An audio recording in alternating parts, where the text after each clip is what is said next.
I decided that I was going to do like a little blog documentary of my scoliosis journey. I guess it's not really a journey. It's like the ending, middle end of my journey. So I figured I'd just kind of start off with the intro, because mostly everybody, all the videos I saw on YouTube, they were more like little kids or like people that got surgery when they were younger or didn't really take care of themselves. They didn't really have to go through the whole process as an adult, because I'm 29. So I figured I'd just do it from an adult standpoint, just or any other adults going through the same process, so they can kind of get an idea of what's it's like when you have to do it all on your own versus with your parents and stuff like that. So if you see me looking down, I'm just reading that. I'm looking at a post note with like little things to talk about. So I'll start off with a little bit about me. My name is Nisi. I'm 29 years old. I live in Atlanta, Georgia. I've been here all my life. Right now, as a job, I do Uber Eats. The reason why I do Uber Eats, well, I mean, I could get another job, but the reason why I do Uber Eats is because the health insurance that I have is better than the jobs that I was getting. Like all the jobs that I had, they had like indemnity plans. If you don't know what an indemnity plan is, I don't know if it's called an indemnity plan, but it's like it's just a horrible plan. A indemnity plan is a plan that's ACA compliant, but it doesn't cover anything. So like you can get preventative care and it covers that, or it's supposed to cover that, but I got my birth control last year and I still owe like $2,000, $3,000 for that and pap smears and all that stuff. So I honestly don't know what exactly preventative is supposed to cover because it didn't cover anything. But they're like $300 a month. Don't cover anything. If you get hurt, you can't go to the emergency room. You're on your own. So instead of getting into a job where I risk getting that kind of insurance, I figured I would just get my own insurance through the healthcare marketplace. So right now I'm with the Blue Cross Blue Shield Anthem. I think my insurance is like guided access something, and I'll include like a little snippet of it in this video somewhere. So I got my insurance through the healthcare marketplace, and because technically I'm like self-employed independent contractor, I qualify for subsidies. I just can't make too much in the year, which I'm pretty sure I'm gonna reach that limit. I just pay back the subsidies if it's over what I make. So my plan is like $500, but with my subsidies, I pay like $171 a month, which is really good. But it's like I have a $500 deductible, $2,500 out of pocket max. So compared to like a indemnity plan or like a regular insurance plan, it's like $8,000 out of pocket max and like $2,500 deductible. So I got a really good plan. So it's best that I stay like self-employed and I do like Amazon, Uber, stuff like that. That way I can keep my insurance, get what I need, and I can still make a lot of money and they don't know. So yeah. So about my scoliosis. So I've had scoliosis from as far as I can remember, like a baby. I remember going to Children's Healthcare of Atlanta like late at night and getting like MRIs and x-rays, and I didn't know what was going on. My mama would just kind of get me there. So I didn't know I really had scoliosis until maybe like elementary school when they do the little bend over, touch your toe test. I was aware that I had it, but I didn't really understand like the extent. I just knew like my back would hurt, and I knew that I was like crooked, but I didn't really understand like the whole meaning of it. So come middle school, I ended up dislocating my knee. I got booty bumped and they dislocated my knee, and that's when I really started getting more aware of my scoliosis. Like I was going to the chiropractor since elementary school. Like I was going maybe 2 times a week, then I went to like 3 times a week, then I went to every day, and I hated it because I feel like it was you feel kind of straight and kind of weird for the first 8 hours, and then you wake up the next day and you're like achy and stuff like that. Then they give like this 3-page list of all these things that you can't do. But I have a black mom and they're not going for that kind of stuff. So they tell you like not to carry stuff on your back, not to like lift heavy things, not to sleep a certain way, to wear like these little orthopedic shoes with wedges in it to keep you balanced. It's just like a lot of stuff they make you do, but my mom wasn't going for it, so I never did it. So in 7th grade, I dislocated my knee, and I went to the doctor and they were kind of making sure my legs was okay, I could bend. He noticed that one of my legs were longer than the other one. And that's kind of when like all my scoliosis stuff started back over. I went and got an x-ray. I was like 13 years old. I don't know if I said that. I got an x-ray on my back and they said I was like 45 degrees at the time. And they said I didn't really qualify for a brace. It was more like a surgery type thing. But my mom and dad was like, no, you're not getting surgery. You're too young, which is fine because they said that when you get it young, because you're still growing, it's just going to cause more problems when you're an adult. So I was fine with it. I mean, I had it so far all my life. It didn't really bother, I mean, besides the pain, it didn't really bother me that much. It was mostly like pain if I want to go to like Six Flags or like, do anything standing. That's where all my pain came from. So I didn't too much care at the time. So yeah, we didn't get the surgery. They recommended us to this brace place that was like out in Dakota or something like that, where they make a brace for you, but we never did that because I think to get the brace you got to be like 25 degrees or something like that, and I was 45 at the time, so I don't think my parents too much care. It's more like, hey, well, you made it this far in life, just go on and tolerate it. So in high school, it started getting worse, and it was like just so bad, like just standing up. It's mainly standing. Like my problem is mainly standing up. I can sit down for a little bit, and it hurts me now too, but mostly just standing up doing anything. It just started to get worse in high school, but I was like, I didn't think much of it. It's fine. Just kind of made it through my life. So within the last maybe 7 years, it started getting worse, and then the last 3 years, it started getting unbearable. So I was kind of wanting to get the surgery, but I didn't too much like know how much, like how, I didn't know much about insurance or how like how it's gonna be paid for, if it's paid for, like what's the whole qualification process, stuff like that. So I guess I was just kind of nervous, or I felt like the process would be too hard to get approved, mainly because I saw, John Q, and it was hard to get the heart transplant. So in my mind, I'm thinking that's just how insurance is. They don't really want to give you like really expensive things, surgeries and stuff like that. So in my mind, I just kind of had that ingrained that that was how it's really going to go. And I didn't want to deal with the whole process. So I just kind of like brushed it off and whatnot. So last year I started working for Kaiser, and I kind of started getting more of a feel of like health insurance and stuff like that and how it all actually really works. So it kind of put me at ease of knowing that maybe I could just get the surgery and I'll be fine.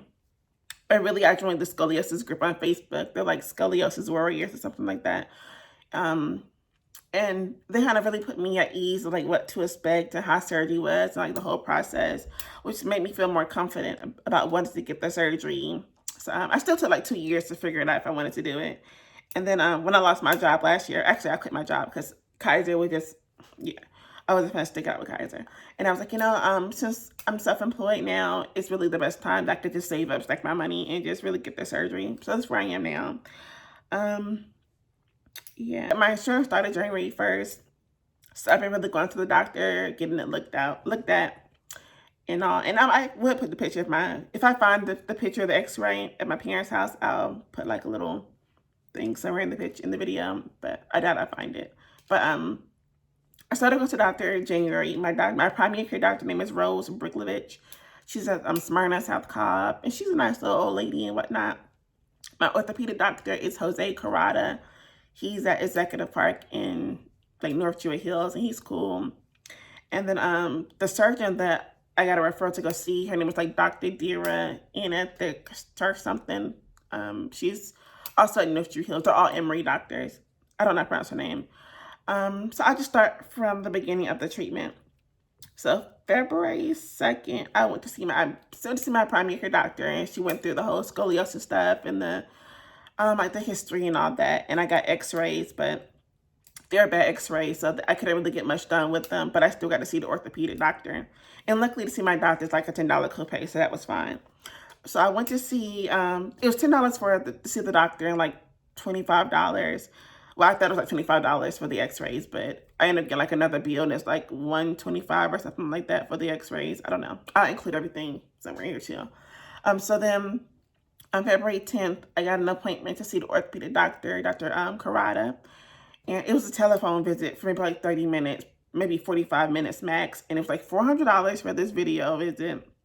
And he just made me walk and look at my back. And just talking about scoliosis and how it affects me. And I was telling him, it's hard for me to do like everyday things. Like I can do them because I have no choice but to do them, but it hurts me. And if I didn't have to do them, of course I wouldn't. But it's like taking a bath or taking a shower, having to wash myself in the shower. It hurts, but I guess because that hot water's running on me, it's not so bad. Washing dishes, sweeping the floor. Sweeping the floor is the worst for me. Like, it's so painful. I don't understand why it's so painful just sweeping the floor. It's just, doing the dishes is bad too, but sweeping the floor is the worst. Going grocery shopping, sometimes because I do Uber and Amazon, I'm in my car all the time. So sometimes just sitting in my car is really bad. Like, even now, I don't know if you guys can see me leaning because I'm in this shirt. But I'm just like leaning into my door and just sitting down, it's just the worst. It's just like a lot of things that you don't think much of that you do every day is just starting to affect me. And I'm starting to feel like really handicapped, really dependent. So I feel like I really wanted to get surgery. So I went and got x-rays. He gave me, the first x-rays Dr. Briglovich gave me, they were laying x-rays, and she kind of like manipulated me and made me like lay straight, which isn't like your natural body form. They just kind of manipulate you. So yeah. I lay on the table, she like pulls your hips and she's like, oh, you're just so twisted. I need you to be straight. And she like stretched me out in these weird places. So my orthopedic doctor said that the x-rays weren't really good. So he gave me some more, and they were standing x-rays, and I include the cost, and I include the picture there. So this is like the most frustrating part. So I did my x-rays, and they said that he would have given them the same day. This is on February 11th. So I would email him. I was like, hey, can I get, can I kind of know what my x-rays are? My curve is, my Cobb theory, which is like your spine curve, Cobb angle. I wanted to know what my angle was. And his nurse wrote back. She's a nice lady. She's like, oh no, you have to make an appointment to know what your Cobb is. They don't tell you that kind of stuff through the portal. And it's like, I don't make an appointment because technically I made an appointment at first and it was $400. So $400 to find out what your angle is, it's just, it's not happening for me. So I was like, it's fine. When I go see the surgeon, she'll tell me, or somebody will tell me eventually. I don't know. I just kind of brush it off. So I ended up starting, he told me to do physical therapy 2 to 3 times a week for 4 to 6 weeks.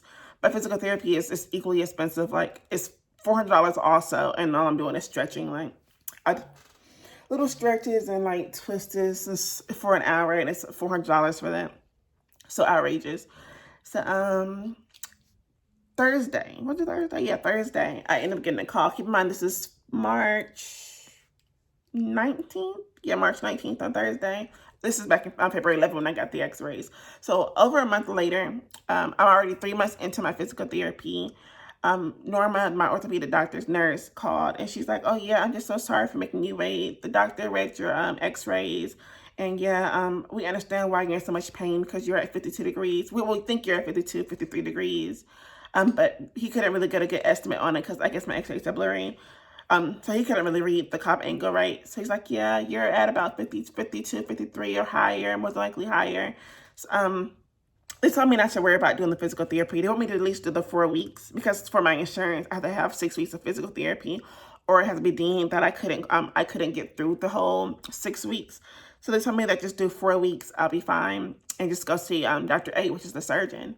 So this week, I go do physical therapy 2 times a week. I started physical therapy 3 weeks ago, and it's like it doesn't make me feel any better. It actually makes me feel worse, and it kind of like discourages me, make me feel sad and like kind of frustrated because I kind of go to physical therapy to be better. And by the way, physical therapy is for core strengthening, teach you how to like hold yourself up, especially when you get surgery. You have to have like core strength and leg strength for all the extra weight they're gonna put on you and stuff like that. So and make your muscles like loose, because when you have scoliosis, your body's kind of stuck in the curve, so your muscles kind of get used to not being used or straight, whatnot. So it's really just to really like to stretch your muscles out, not really to actually fix like your spine or whatnot. So, but it makes you feel horrible. Like, it's just the most painful thing ever. Like, you wouldn't think that stretching would be so painful, but it's the worst. And it's like, it's gotten to a point where I have a hard time going to work full time because I'll be in so much pain that I can't like move my legs to press like the gas pedals and stuff like that. Or I'll be like too sore to get in and out the car. Even now, normally I could just sit on the couch perfectly fine, but it hurts to sit on the couch. It's kind of like my hips just like sinking into each other. I have to pop it out. It's just, it just makes me feel even worse than I started off with. So I'm kind of glad that my physical therapy is coming to an end earlier than it's supposed to. So I see Dr. A on April 12th. I don't know what time, but April 12th, to just go over like my recent x-rays and to get more x-rays and to talk about like next steps and stuff like that. But technically, to qualify for surgery, you have to be like over 40 degrees, 52 degrees, 53 degrees or more. So I feel like it shouldn't be much of a problem that I shouldn't get the surgery. Because I don't think there's really anything else that they can really help you with. Because they said the brace doesn't fix your curve. It just helps slow down your curve while you're going through puberty and stuff like that. And I'm 29 years old, so I'm pretty sure I'm past puberty.